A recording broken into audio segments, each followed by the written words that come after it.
I'm in showbiz for 36 years. The whole time since I was 14, 12, 13, my life has been theater, showbiz, TV, commercials, events, fashion shows, concerts, and everything else. So I'm a choreographer, I'm a director, I'm a writer, I'm an actor, I'm a singer.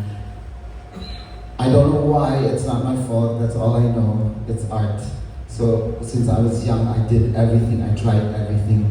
I was a coach in the Philippine Synchronized Olympic Swimming Team for 6 years. I've choreographed I trained in The Voice with Applebee's team, etc., etc. And since I was 17, that's 30 years ago, I'm 48, I created this whole culture in my head. I created some monsters in my head. I created a world in my head. 17 ako. Tapos, all these years, I've just been writing and scribbling and creating. And, of course, insecure ako. Sabi ko, nobody's gonna like this, nobody's gonna read this, blah, blah, blah, blah, blah, blah. So I hid it for years and years and years. Until siguro nung mga after 15 years, may best friend ako nakakita ng script ko, sabi niya sa akin, Mano, kailangan mo ilabas yan. So ako naman, talaga, okay ba? Yeah, tara. Simulan natin. My husband is a great graphic artist, blah, blah, blah. So, nasimulan namin, another 5 years, 10 years passed, 30 years passed, and then pandemic comes. I was at home, my phone was ringing, American number. May Pinay na tumatawag. Magpapascript reading daw. Tapos kung kaya ko daw mag-gather ng mga Filipinos ng good English speakers. So I did with the late Sherry Hill. I did with theater actors, Jeremy, Domingo, blah, blah, blah. We read the script. It was a reading for a Hollywood film. Got to nag-comment kami, sinabi namin sa Pilipina, hindi maganda yung script. And we shared our thoughts. And I took it upon myself. I got her email. After the reading, which was 11 p.m., I wrote a couple of scenes. First 8 pages. So, hindi ko lang. Tapos, 1:30 a.m. in-email ko sa kanya. 7 a.m. ng umaga, nag-ring yung phone ko. Walang hello. Manu, remember that scene? Ganto, ganyan. Okay, tapos so cut the long story short, I found myself finishing the script. Basta tuloy-tuloy lang yung usap. Tapos, lang ako ganyan. So, apparently, this movie was for a Hollywood film. So, I won't name it, but it's for a Hollywood film. Tapos, pagkatapos kong submit yung script, hindi ako nakarinig ng news for 2 weeks from her. Tapos, my best friend who's here now suddenly called me and said, Manu, natawagan mo na ba si Mai? Sabi ko, bakit? Tawagan mo. Sabi ko, bakit? May sasabihin siya sa'yo. Tumawag ako. Mai, what's up? Sabi niya, Manu, may kasalanan ako sa'yo. Sabi ko, ano yun? Sinabit ko yung script mo sa Hollywood Film Critic Screenplay Board Kemi. What? Why? Tapos na-insecure ako. Sabi ko, ha? Ang bakit yung script ko? Bakit? Tapos sabi niya, they have 2 words for you. It's amazing and it's prolific. Shock ako, sabi ko, talaga? Yeah. As in, yung sabi niya, okay. They want to meet you. So they wanted to meet me ASAP. Now, yung balita is there's like 6 producers who want to jump in na. Tapos, nag-green light siya ng isang malaking Hollywood productions. Tapos, ang gusto nila mangyari, alam niyo to, ang gusto nilang mangyari, bayaran lang nila ako Tapos babay na. Bayaran nila ako, tapos babay na. Ayoko nun. Kasi, when I heard about this story na pinapasulat sa akin, apparently, may isang Espanyol na director, banggitin ko na si Guillermo del Toro. Inimbento lang pala tong movie na to, yung character na to, inimbento lang pala niya. So walang lore behind it. So apparently, yun nga yung pinapagawa niya sa akin. Bigyan ko daw ng lore. So meron na akong sinulat nung wala ng 17 ako. So binuhos ko lahat in 7 days. I swear you, I kid you not, in 7 days, I was just flying and pouring everything that I experienced in my life. This is an account of what I went through in my life. This is not some creative stuff that I, create ako ng mundo. Ano ba yung mga pangalan? Hindi. It is an account of where I've been since I was little and who I've met and where I went and adventured on and blah blah blah and blah blah blah. Kaya sobrang buhos lang talaga siya 7 days. So para sa akin, no fucking way that you're just gonna pay me and then bye-bye. Tapos you're just gonna destroy all this shit that I created. Guys, I am probably the 6th or 7th in the world who created a whole language, 2,000 word dictionary, a writing form, and a sign language for my whole Terra universe. I did that all. I have the Bible of Terra here. Later, you guys can mix it.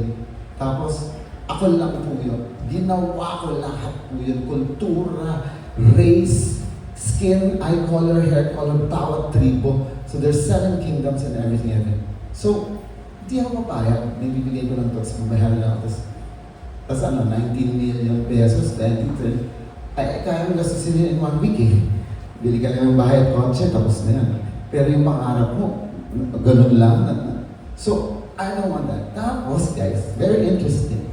This Hollywood actor who plays this character calls my phone.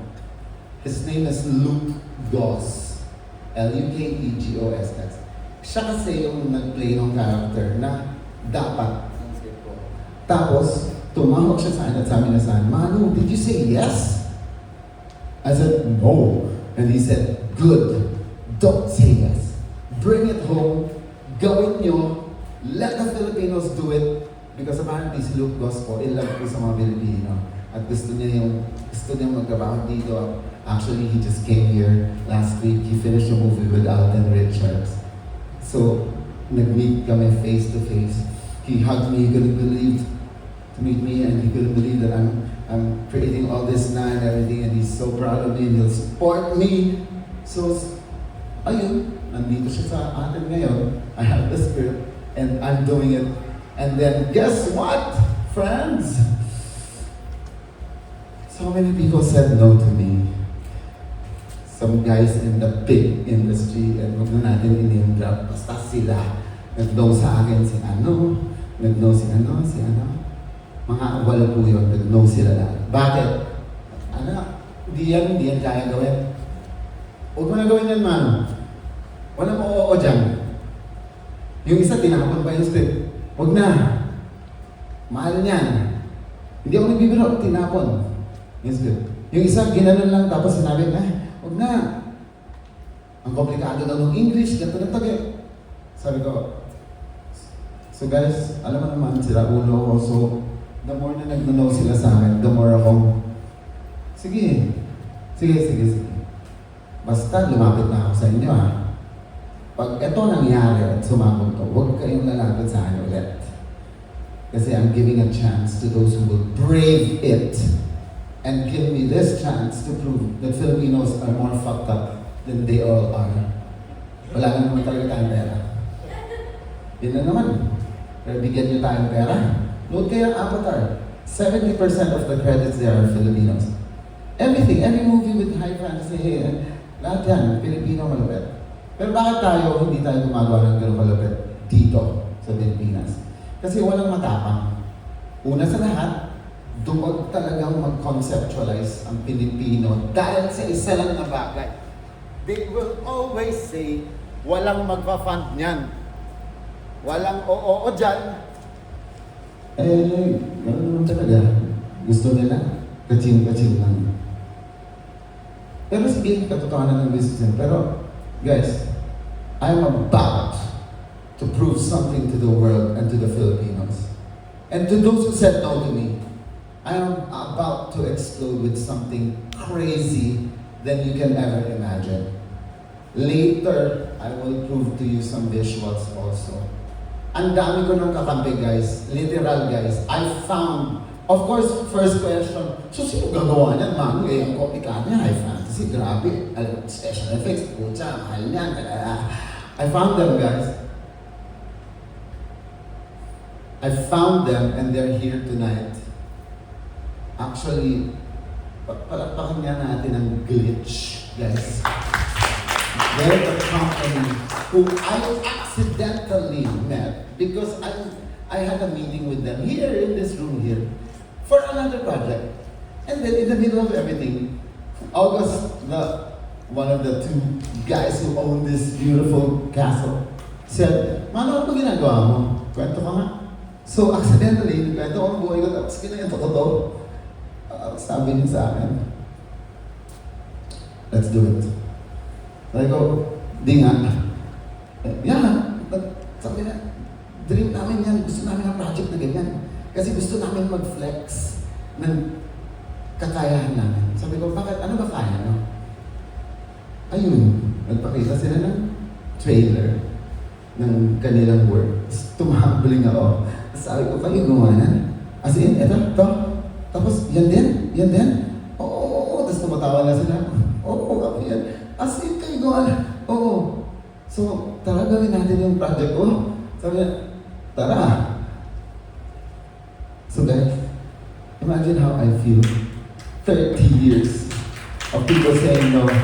And then finally, yung sinasabi sa akin, wag kasi mahal dahil graphics and kausap ko sila, sabi nila, kaya yan, Mano, let's do it together. And they're here.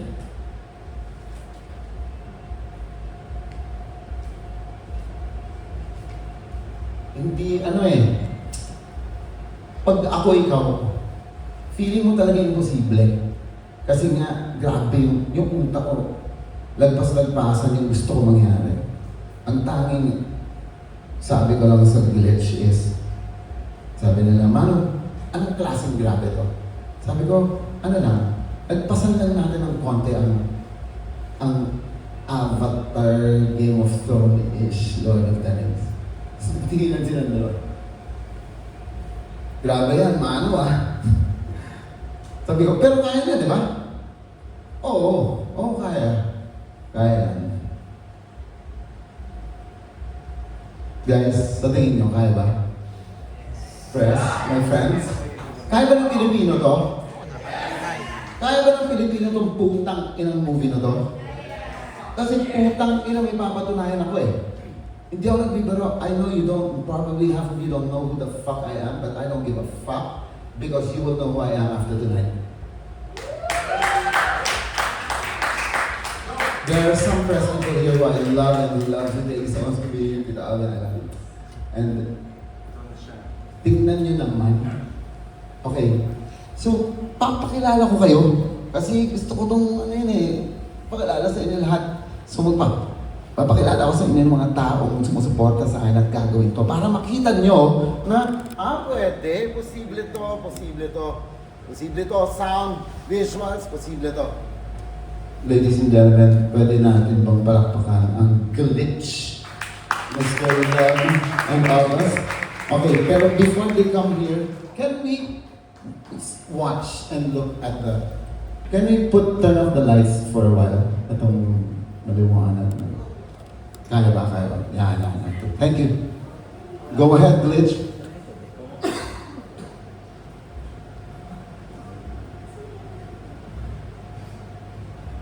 These are sample of the moments. This is from me, guys, from scratch yan. Kinwento ko sa kanila. that Thera is not on Earth. Thera is another layer of Earth, outside Earth, a few 100,000 feet above Earth. And it's crazy. And then, these are sample. Etong mga nasa likod po, yan po, ganyan po ang tema ng show. Wala pong tao dito. They're all elementals. So this is our lead girl. She's here tonight. I'll introduce to you later. This is Naya. Here's what Glitch did.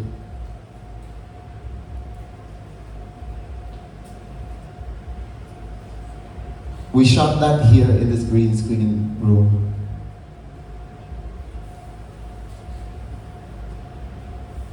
You will meet her. Those are the sample shots na diniscuss na namin. Tingnan nyo naman.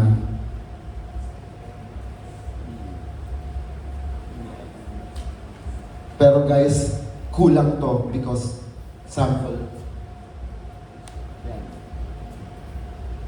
Lahat din nakikita niyo po, may nakapatong pa dyan na moving yung details ng damit. Ayaw ko ng ganyan lang. Gusto ko lahat ng mga tela, ng mga fabrics, gumagalaw yung details. Pati background. Sorry guys, alam naman natin ang technical difficulties pag ano. So this is Anaya, the twin sister of Ishan, which is the lead character.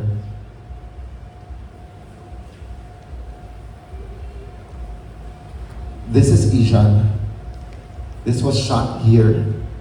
So, sinut namin siya ng ganyan live. Tapos, biglang lahat na yan, costume, lahat ng texture, ginawa na ni Glitch.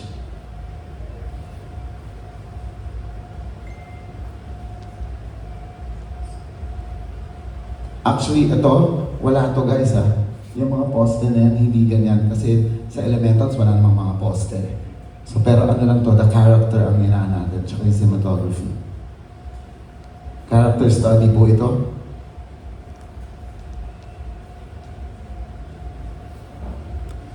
That's my good friend who acted. As in, that's 80% mukha niya talaga. Wala pa yan, draft pa lang to, pero yan mismo mukha niya pag na-meet mo siya. So, sinampulan namin, sabi ko, kaya mo ba? Kaya to paggalawin? Tapos kaya ba nakanakas-costume na?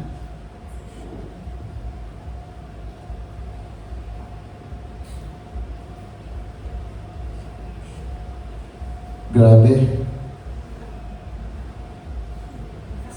Sobrang pwede, guys. Pwede. Posible siya. At siyang-siya yun, oh.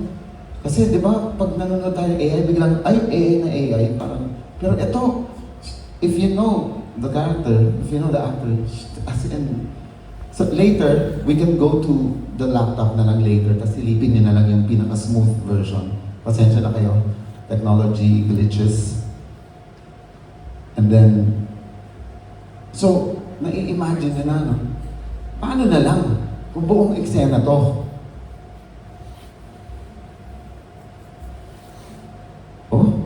Look at that.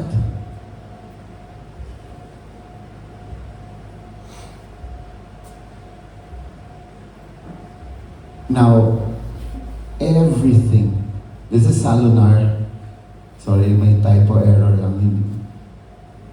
Ito yung lover ni Anaya, yung pinatugtog kong Beautiful Monster kanina. Kasi bawal sila magmahalan. Kasi kinurse ito si Salunar. Gwapo na prinsipe yan. Pero kinurse siya ng isang babaeng gusto siya. Eh ayaw niya sa kanya kasi in love siya kay Anaya. Kinurse siyang maging pangit. Tapos may gwapong natira sa bumatan niya lang. So tas magkikita sila ni Anaya. Pero yun lang sasabihin ko muna. So yun yung song nila, Beautiful Monster. So, ayan. These are all from scratch, guys. From our meeting the night before. Tapos, kayang gawin. So, pwede. kaya natin. Kaya ng Pilipino.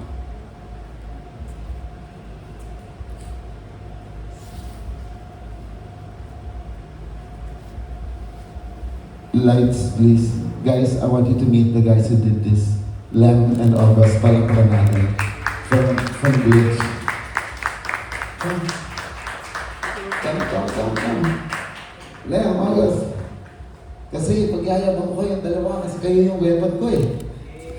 Guys, palakpakan natin.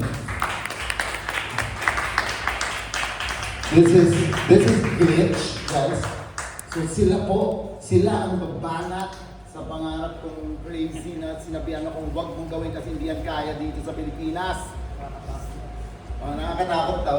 So, Lem and August, would you like to say something to everybody? I thank you for coming here. I'm August, part of Beach, and this is Lem. So, what you see is basically research and development stage. Yun yung kumbaga yung pre-product. Yun yung binubuhusan natin ng oras. So, you won't see anything fancy and super movement. Pero, yung foundations nandyan, nakita natin. Importante kasi yung vision ni Mano is magawa natin talaga. Bago natin gawin yung mga kung ano-anong palawak na that's important na magawa natin yan. And you guys are going to ask, this is also AI, but it's not an AI film. This is very much human. Yes, it's not an AI film. Hindi siya yung mga AI film na nakita natin. Sa script pa lang, nakita na ni Mano na ginawa niya talaga yan, hindi yan ChatGPT. So, ganun din kami.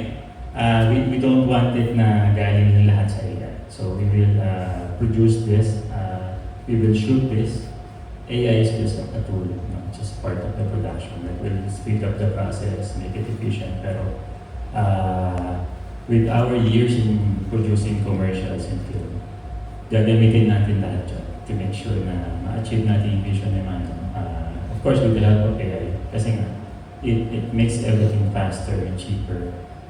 That's why kaya natin i-produce. I think this is a tool for us para ma-level natin yung playing field. Kasi for the longest time, may sinasabi nila, maraming discouraged gumawa because it's too expensive, too hard. So take advantage of this technology, merge it with our experience, yung alam natin sa production over the years, and hopefully, ma-achieve natin yung vision ng Alam naman natin pag sinabing AI, no, may stigma ng konti, ay AI, ayaw natin yan. So we are going to prove to them, no, this is not, AI is the tool, but this is what we're going to prove. Lem? Kinakabahan ako sa promise ni Mano. So, yes, from our experience naman in doing commercials and technical solution on visuals, so AI is just a tool that we use to enhance and also to be parang to level the playing field versus Hollywood versus other country. Kasi what Filipino have is really large array of imagination. So yun nga, the problem lang usually with Pinoy is we lack the encouragement and also the guidance. So what we do is we research on it, and with the use of AI also, we find solution. So guys, nahanap ko yung kakampi ko eh. Kasi ito yung pinakamahirap din natin eh, sa vision ko. Ang tanong kasi dito is, sino gagawa niyan? Paano mag-translate yung nasa utak mo? Paano mag-translate yung script? Paano sino? Mahal niyan. And then, these two crazy guys that I met have this, and then their company does that pala. Tapos may ginagawa sila sa AI that nobody does normally. So, isa sila sa mga may kayang gawin yon, kung ano man yung tawag doon. May formula sila doon na dapat ganituhin kasi dapat ganituhin. Hindi po kasi normal practice po. So, dito, alam nilang gagawin para mapatunayan natin that we can do it like they do it abroad. So, Anything else you want to say, guys? Natatense ba kayo? Natatense ba kayo? Kaya ba natin to? Yeah, kaya naman natin to eh. Because like every week, may advancement in AI. Actually, sumasabay nga Pinoy eh. Again, we use it, of course, ethically. For the proper use of it. So like this one, in case ng kay Manong, we are very excited to produce a new world, a new execution on fantasy that is somewhat locally made and locally produced. So it's very exciting. Kaya nakakaba yung promise din naman eh. So, but then it's very challenging also. Kasi it will also represent all of us later on. And that's why I brought them here na. At brought you here na. Para andito na sila. And then, a while ago, I promised, I talked about the sound. I would like to call on Mr. Maxi. Okay, come on, palakpakan naman natin si Maxi of Waxified Sound Productions. Maxi Benaki. So this is my other best friend from also 20 plus years ago in fine arts in UP. So, Maxi, thank you so much for being here. Maxi, say something to everybody, to our friends. So how did I get involved, I guess, right? So, that was an ordeal to sit down, so it comes with age. Mano understands this. How did we come together? Mano and I reconnected about a year ago, and he came to my studio, and so I have this. I'm proud to say that we built the very first Dolby Atmos facility in the country, and he shows up in my studio, and he's like, "Wax, I wanna like make chant music," and I was like, "Dude, you're no longer in college. You can't be crazy anymore." And he was like, no, I got this idea. You know, I've been always wanting to chant, right? And I was like, sure, okay, let's try something out. And so while we were waiting to get stuff started, he started showing me these illustrations of these paintings that he had. Right? And he was like, no, I'm trying to sell these. Pretty interesting. I was like, sure. And then came to one sketch, and it came to Eastland. And I was like, what's that? And it tells me the whole story, right? And I was like, why didn't you sell it? Like, just sell it. I mean, that's a good amount of money, right? And he was like, you're nuts. I go, yeah, you're pretty nuts too. And but you get over it, just like how we get over our babies. You can make another one. And so he did it. And so I just kept pushing his buttons to see how invested he was in this story that he had. And he one word he said was ocean crest. And I was like, okay, it kind of resonated with me. And so like, all right, you know what, come back next week, we'll open up a day and let's write music. But I've known this guy since college, and so he's not quite it's funny how articulate he is tonight, he's not like that. So we sat down, and he was like, actually, I don't know the lingos of music, so you're gonna have to tolerate me. I'm like, dude, I tolerated you in fine arts and we'll be alright. And so he sat down, and instead of me sitting down with him, I had my musicians sitting down with him, and I was like, just to trip out, like, you're gonna like this guy. And I was like, well, okay, so this is what I have in mind. So I have this feeling, and I wanted this, and this, and so the musician just turned around and like, what's up with this guy, right? Because he couldn't seem to explain himself. And this is the frustration of Mano. He's been working with a lot of musicians, and nobody seems to sort of understand it or to think that he's kind of nuts, right? So, and I grieved through it, and I think in 6 hours that day, we finished Beautiful Monster. Then, I think 2 weeks after that, right? Or 3 weeks after that, I said, you know what, I'll work with you this time around. And so we started making this other song. And so thinking that maybe he learned his lesson, right? But oh no, so his ideas, right, or his prompts, so to speak, was even more eccentric. And I was like, man, this is pretty nuts, right? So we made another song under about another 6 hours. Then, and I didn't know it about Elysium. just, you know, we were just catching up and having fun with each other. Then just recently, he tells me about Easy and the development and you know, how I was picking on him and pushing him, and it sprouted to this, and he's like, I need a theme song. And I was like, oh, okay, right, sure, I don't know the story, right? But tell me the whole story. And he brought me this script, right? And I'm from UP, and I was like, yeah, I just like it. I like photos and pictures. Right? Like, no, I got you covered. So you put out these photos, and it was, you know, apparently he had already a Mealy, with a concept of Mealy and his friend and his characters, and like, wow, okay, let's do it. And it gave me the gist of the story, and I was like, you know, I just started standing up and walking around, and little did he know that like I was preparing to make a theme song with it, and he's like, what's going on? I'm like, just write it down. Right? And it was so serendipitous. We were so in sync that I actually started talking like that. They were like, oh, you know, we just, I did it, whatever, right? And we did the theme song. I think we did the whole music bed in about 15 minutes, and in less than 4 hours, we finished the theme song, right? And it was, you guys think about AI. Maybe I'm the AI, and he was just sort of prompting me how to do it. It was just wonderful. Yeah, it was amazing. You know, next thing you know, after the theme song, he started showing me all these different kingdoms, and I was like, wait a minute, like, you can't just make one theme song, right? And then he started to elaborate, and like, oh, I got 3 characters per kingdom, and 2 characters in this kingdom, and 4 characters in this kingdom, and I was like, well, there's gonna be a lot of music. And he was like, what do you mean? And I go, well, you have 7 kingdoms.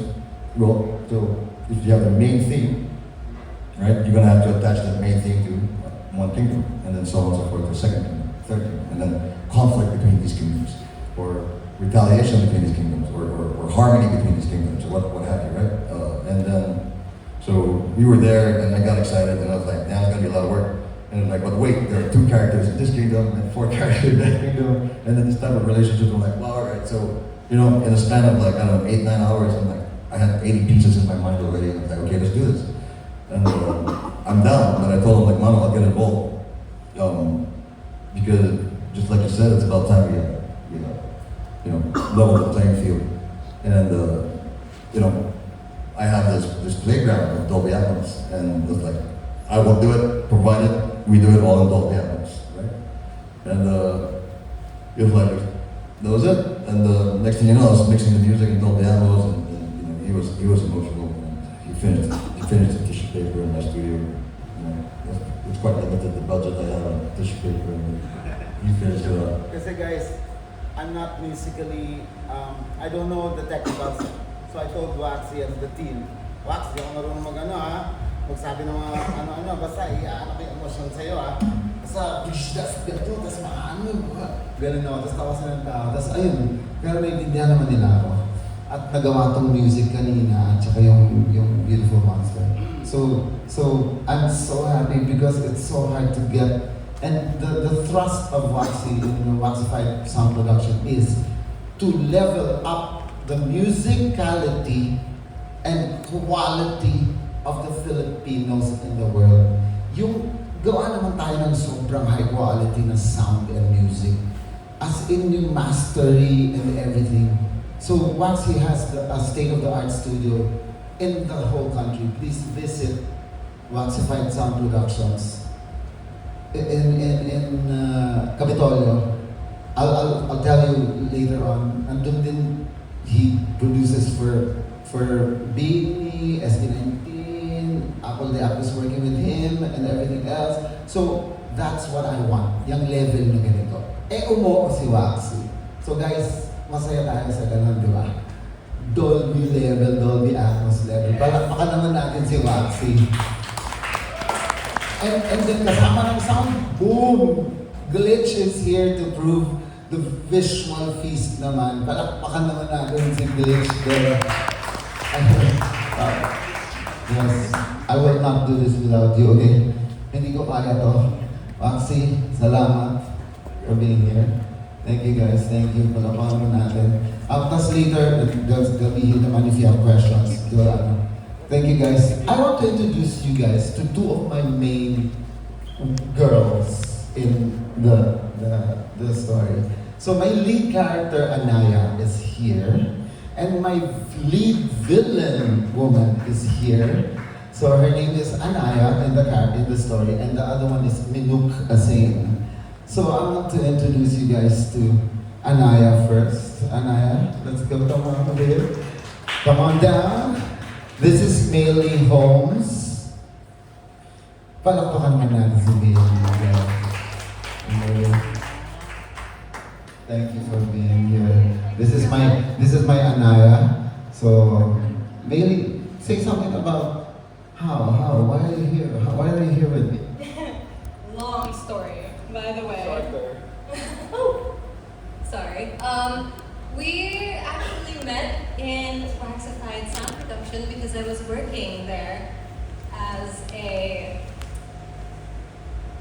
I was working there. Let's just say that. Yeah. And Manu had a meeting with Waxy. So since I was working there, I was accompanying him while he was waiting for Waxy. And while I was accompanying him, we started to talk about the things that he does, his adventures. And it was just so crazy to me because he's done so much. At first we were talking about his fashion line, and then we started to talk about his paintings. And then eventually, we got to Ishin.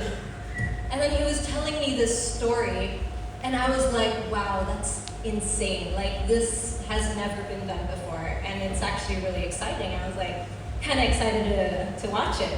And then I found out that she's an actress also, and that she wants to do some stuff like this. Yeah, so he found out that I did Broadway, and eventually, while we were talking, he just looks at me and he's just like, you have the attitude of my lead character. And I was like, wait, what do you mean? And then he was like, yeah, you have the attitude. You're like mataray and confident, and that's what I need. That's what a princess is. That's who Anaya is. And I was apparently giving off Anaya vibes. And I was like, oh, okay, cool. And he asks me, he was like, are you interested? Do you want to do this with me? At first, I didn't believe it. I was like, okay, sure, okay, no audition, sure, gagawin ko. And then he started coming back to Waxy, working on music and everything. And then he kept telling me, he was like, you're my Anaya, I'm set with you. And I was like, oh, okay, this is serious, this is a real thing, I'm excited. This is a good opportunity for me, especially since it's never been done before. So I'm honored that I met him and that he saw his character in me, because as an actor, what we do is we bring the director or the writer's vision and make it a reality. And that's what I want to do for him. I want to make Anaya a reality and, be his vision. Palakpakan lang natin siya. You saw the girl kanina. That was her. So we were here. Sinut siya, and then it came out like that. So are you excited to look like that? I'm excited. You said I look ugly, so I was kind of worried, but Ugly, who said? I still look good. Yes, you will always look good. So she's really excited, and I'm really excited too. And lahat ng tayo excited. Sana lahat tayo excited dito. Now, I want to introduce you guys to the lead villain naman. Kung magiging kalaban ng lahat ng to. Yeah. My little princess. Guys, she's 16 years old. Dana. Ladies and gentlemen, thank you for being here, Dana. Look at her. This is my Minuk Asain. Dana, thank you for being here. I know you were excited too. Dana, kwento ko nga, sabihin natin sa kanila. Sit down. Sabihin natin sa kanila. Maylee? Okay, I guess I'll start off with how I met Direct Manu. So I met him with my family at a restaurant, and I actually actually find it funny because it was supposed to be a normal day. But then he asked me if I want to be a part of this project. I was like, whoa, it's my dream to become an actor. So it was like, yes, why not? Yes. And I begged my mom for like 2 weeks to let me be a part of this project. And then she agreed, and I'm here as Minut. And I'm actually nervous, but I'm more excited to work with Direct Manuel and the rest of the cast. Thank you. Guys, si Dana is 16 na. Tapos, sabi ko sa loob-loob ko, grabe siya talaga siya yung gusto kong villain, yung kalaban. Tapos sabi ko kayo, kaya mo? Kaya? Gusto mo to? Tapos gusto niya. And guys, tapangan to. Because I really don't want to use the usual casts na alam natin kalaban. No, I want to use this very nice 16-year-old girl to be the main villain. But I'm still also convincing Tita, the mommy. Tita Alina, are you there? Where are you? Oh, there. Tita Alina, na pumayag siya ng todo talaga na siya yung magiging lead villain natin para gusto ko kasi magpresenta ng tago. Like Meili also na hindi naman to sila pero etong gusto kong sumabog at ipakilala sa mundo na hindi natin kailangan ng superstars na gasgas na mga big stars. No, we can use no-name actors now, no name now, but we'll have the name after. And we will use them here in Ishan to tell the world about my story. So, are you excited? Grabe, kaya mo na. Okay, tell your mama na todo natin ng yung kalaban ka. And then Meili, thank you for being here also. She's not feeling well, she's under the weather, but she came. So thank you, Meili. And I will be loyal. And guys, meron pala akong sasabihin. Kasi si Dana, it's a kind of sort of weird situation because I met her because I wanted her. So si Mami naman, na natuwa din, tapos nakaisip din ng opportunity. So ako, sabi ko, Mami, whatever that opportunity is, whatever that leads to anywhere and whatever with this, I want Dana. So that's why I told Mami, I'll see Dana on the press con, okay? Wala. Si Dana gusto ko. Si Dana gusto kong kalaban. Ni Meili at saka ni Isha. So, ladies and gentlemen, palakpakan mo natin yung girls ko. Thank you so much, girls. Okay, before anything, I just want to pay homage to the late Carlo J. Caparas. The family was supposed to be here because he's supporting me. CJ Caparas, the son, is supporting me with this. Because this is an homage to the greatest comic book hero, legend guy. So, this is homage to you, Mr. Carlo J. Caparas. And they're supporting me with this. And then, just to let you know na 5 of our actors na dapat pupunta, sila Mon Gonfiado, sila, nagkataon, nag-call lang Viva tonight ng shoot. So hindi sila lahat nakapunta, pasensya na. And then Mr. Raymond Bagatsing, my dear good friend, says hello and sorry na hindi rin siya makapunta, nasa din siya shoot. Now, guys, I have a little surprise that goes 30 years way back. And then, after this po, Q&A na tayo, I'll have you guys here with me. Kasi I'm sure may mga tanong sila. And then also, we can have the Glitch people there. And then also Waxy here, and everyone else. And then, bago ko ipakita to, papakilala ko muna si Ken Pixon. Ken, come here. Ladies and gentlemen, palakpakan na natin si Ken Pixon. This is my visual guy. Siya po ang drawing at nag-design ng mga characters and creatures na to. This is Ken Pixon. Ken, thank you for being here. Ken, say a little something to the press for us. Let's fucking do it, man. Yeah. Let's do it. Let's fucking do it.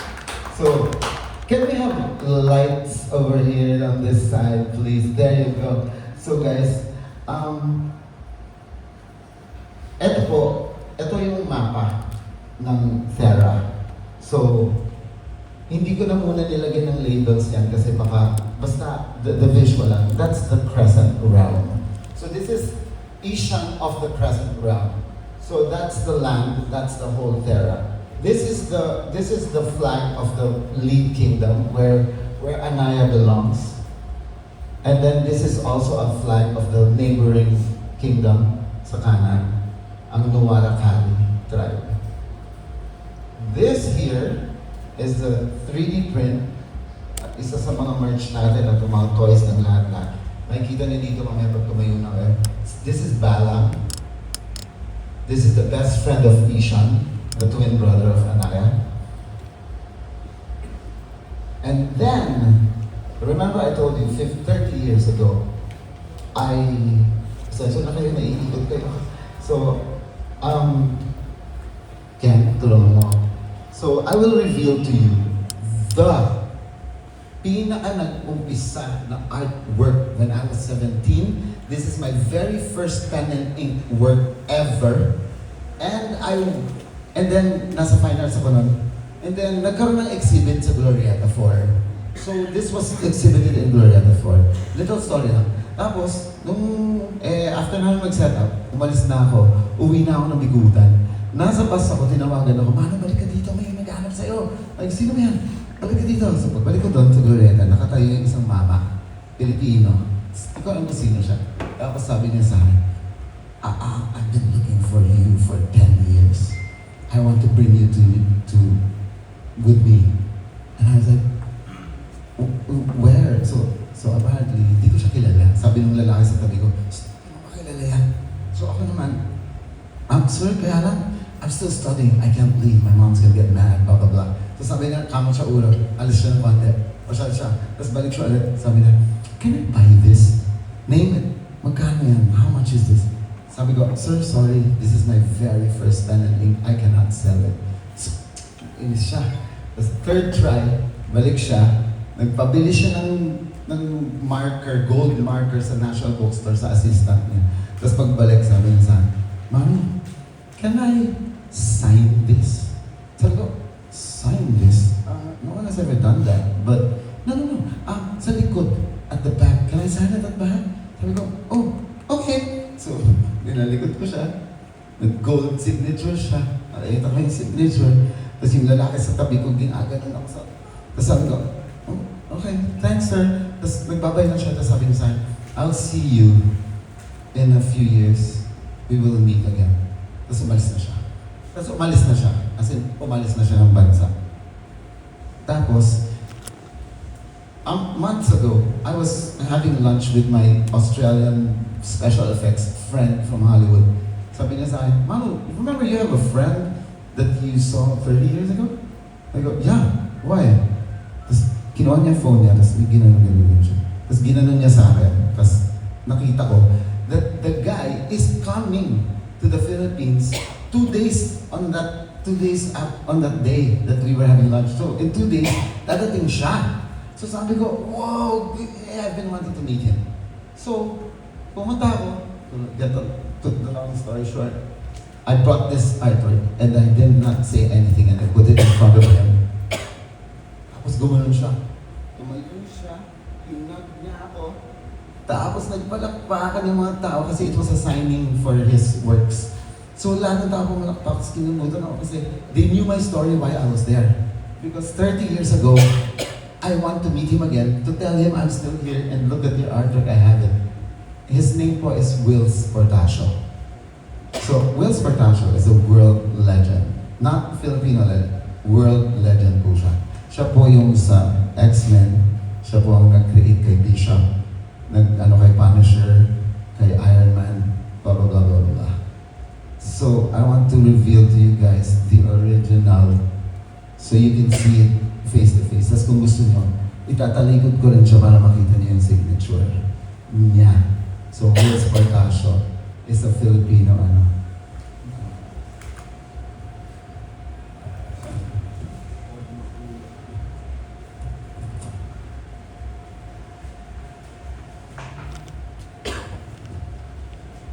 yan po ang artwork ko nung 17 ako.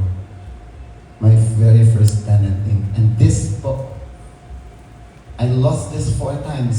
Storm, nakain ng daga, nabasa, nawala, napunta sa La Union, na hinanap namin, sinundo ko, andyan na siya ulit. At buhay na buhay pa rin, 30 years old. Kaya taligurin natin para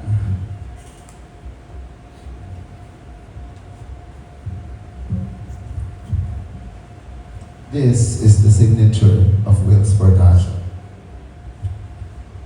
And I also have photos and a video of him with me, with the artwork, pointing at the signature. And he told me, go ahead, Manu, tell the world that I signed that and I wanted that. Tell the world. So, yun po. And bakit po ito? Why this? Because this is the very first visual, one scene of the whole of Terra. When I was 17, I drew this because of where I went and what I saw. So this is the very first evidence ng Ishan. Kaya ito featured ngayon at gusto ko siyang ipakita sa inyo. At may gagawin din kami dito na ito ang gagamitin namin to funding and everything. And then also all of the merch and the whole mythware and everything. Yung lingwahe ko, everything. So, ayun. Baka naman natin ang ating word.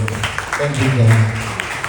And lastly, sana po, naintindihan nyo kung saan ako nanggaling. Can you imagine, I was 17, later when you go close, you can go close and look at it. That's my very first. And guys, hindi ko alam kung paano ito gagawin, pero napaka-imposible daw. Pero ito ako ngayon. Ito ako with Glitch. Ito ako with Tita, with Waxy, with my close friends, with my best friends. And then you guys are here.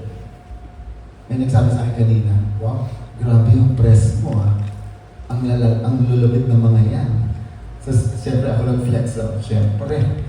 Kasi, mapangarap ko to eh. I'm about to give birth to it. I'm not saying it's gonna happen now. But hey, ano ba naman? And this is my statement, guys. I'm reverse engineering everything. People have been telling me, maski from Hollywood na, don't do that first. Kasi, maano ka eh. Ma-preempt ka, tapos maano ka, baka maano ka. I go, shh! I waited for 30 years and everything came as in sa lap ko lahat. Pati yung mga kaibigan ko na tumulong sa akin mag-set up. Guys, wala akong pera. Mga kaibigan ko to na sumusuporta at sabi nila, tara gawin natin, Manu, shit. Let's go. And then, imposible daw. So, tara, sabi ko, edi sabihin natin sa press na ngayon, ang call out ko, guys, is, so sa mga Pilipino dyan, na nagpa-fund ng mga stupid projects dyan, at mga kung ano-anong walang kwentang mga kachipan doon, bakit hindi tayo, ito ang pananawagan ko, why don't we now come together and then tell Hollywood people, fuck you, we can do it without you. Kasi mga Pilipino tayo. And nandito ako. Wild enough ako magsabi. Tara, gawa tayo ng ganito kalala. Lingwahe, kultura, lahat. Guys, hindi to English, hindi rin to Tagalog. Naka-Matu language to, yung kinain ko. The whole script is already translated. I have a 265-page script. I can show you today. The Bible is here today. You can see that how the writing looks like. You can check what the dictionary looks like. The sign language, I have it. And kaya ako nandito ngayon kasi gusto ko nga magsabi na, Panginoon naman, tara na. Help me do this. And I don't care how long it takes. I waited 30 years. I don't care if it takes 30 more years. But I don't think so. Because I need you pa. Okay? So, dahil nasimulan na to, tapusin natin to. Guys, so, I want to introduce one last person bago tayo mag-kinig. Mr. Paul Bajo. Palakpakan naman natin si Mr. Paul Bajo. The one holding the camera. Paul, come here. This is my best friend naman that really believes in me at siya ang nag-umpisa nitong lahat ng ito. Kasi naniwala siya at sabi niya, Manu, tara, gawin natin yan. Pero unahin natin yung game. So, it's a game na gusto niya. Finand niya yung Genesis na game, and then knowing that all of this will happen. Because we want to make this happen sabay. The game, the TV series, the concerts, the talks, the merch, all of it. And then Paul is here now because he believed in me and funded the first, that's why we're here now. Paul Bajo, guys, give it up. Thanks, everyone. Well, first of all, salamat. Thanks. Thanks for the press. I think we need more. I hope we can write amazing things. There's a prophetic a movement going on, and one of the big things that will happen to the Philippines is in the area of sports. So you're seeing that WTAs come here in Ayala. EJ Opian had a tournament here. So, but I think the other area is in the arts now. So, Jet Tolentino is raising 2 billion pesos to fund the 47 films. So, again, isama na natin yun. Isama na natin kami pang 48, 49 para 50 na, no? And basically, he's not accepting any funding from non-Filipino. Sabi niya, I will exhaust everything. Pero pag wala na, then every other funder na Middle East, everyone's trying to throw money at him, but he's very adamant. So we want to help in that. No? Parang, hopefully, if they see this, it triggers certain things. No? So a lot of the things I do, I work in the startup ecosystem. I'm the TBI director of Binilde Hi-Fi. We're the incubator of De La Salle College of St. Benilde. We are the only creative industry incubator in NCR. 5 lang po kami. There's one in Mariana Marcos State University, UP Baguio, Bataan Peninsula, Benilde, and then Philippine Women's College in Davao. If you notice, thank you. Let's skip yung Visayas. So we're trying to work with La Salle, Bacolod para naman may creative industry incubator. So in other words, peculiar in Benilde kasi we specialize in the arts. No? So we have, I think Manu was a professor there. We have degrees in dance, multimedia arts, creative industry. I'm a ballet dancer myself, hindi lang halata. I used to dance Russian ballet with Bagana Basilabos with teacher Cello, Boromeo Jimena. So in other words, I think most Filipinos, we're more aligned with the arts, but there's really no school for that. No? And I think we now know that we can really do this. You've seen what Glitz can do. I've seen the other stuff also. And in notice, a lot of us, the reason we don't know how good Filipinos are, do you have a clue? Kasi most of us are under NDA. Glitz. So the Filipinos are all doing it, but they can't even tell their parents that, hey, I did that. So if you notice, may mga Finding Nemo, di ba yung mga joke? Doon sa ilalim ng aquarium, there's a bahay kubo doon. Because that's the only way a Filipino can signal na, yo, it's Filipinos are doing it. But they can't tell you, no? Kasi they're bound under airtight NDAs. So, okay. So that's why I started funding this. We created, I think, do we have a copy of that? You can see that parang, it's a AAA game, no, by the way. So, we wanted that to happen. But the game developers who wanted to do that, they wanted to fund their own game. So I funded that game, that other game, the first game, in 2 meetings. 4 million pesos in 2 meetings done siya. So what does that mean? The money is here. Ito, I think this is around 7 million. So we hear people asking, Paul, ginagawa mo dito? I'm the guy who structures deals like this. No? Kasi in Binilde Hi-Fi, we have funded 14 startups in the last 35 months. $1.1 million, $67.7 million. Equity free. Non-diluted. In other words, walang ibabalik silang equity, walang utang because our government has grants. So that's the other thing. Na so our government is really pushing. Imagine they funded 13.9 million pesos to incubate startups like this. And Manny is also a Binil professor, so technically Binil technician. So we really want to be pushing. We just funded likhaan.com. 4.8 million pesos is basically a parang website for mga indigenous people to push their art. So the things that you see, ito from the brain of Manu, but obviously we have indigenous people who have also their art that they can be sharing and creating. So hopefully this sends really a signal to. So obviously we're invested, sana kumita, sana we make billions of dollars, but also we want to attract capital because we're competing also with other countries like Vietnam, Thailand. Yun yan, like Jet Tolentino, the Middle East money, they just wanna say, Jet, we'll give you the money, but you have to do that in Dubai, you have to do it. Obviously, we wanna do it here, correct? So yun lang. So, I implore the press, you're the one writing. I'm sure deep in your gut, no, we need something like this, no? So ito na yun, I'm appealing to your sense of patriotism, national valor, ano man yun, di ba na we send a signal na, hey, the Filipinos are super creative like Manu, we have schools like Binil and creative industry incubators like the 5 universities I've enumerated. We have the government giving away grants so for this to happen. So let's all support each other. And let's make 2026, right, in the next decade really, a decade of breakthrough in the Filipino creative industry. Thank you, Bob.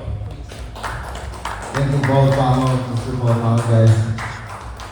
Guys, pagod na akong mag-pitch sa tao. Tapos parating lang isa lang ang sagot. Ay, walang pera para dyan, hindi yan kaya. I lost so many people because I wanted to do this. I lost friendships. I lost things. But I was like, hindi pwedeng hindi ko ito gawin. Because I would die doing Ishan. Because Ishan is not just a film TV series. It's not. It's the whole of the astrology of Thera. Ano po yung astrology? ASH. Art Saves Humanity. Yun po yung gusto namin gawin in the guise of this movie, Ishan. Because Ishan, they're all elementals, pero galit sila lahat sa tao kasi sinisira ng tao ang Earth. So yun po yung pinaka-premise. So, etong mga elementals na to, galit sila.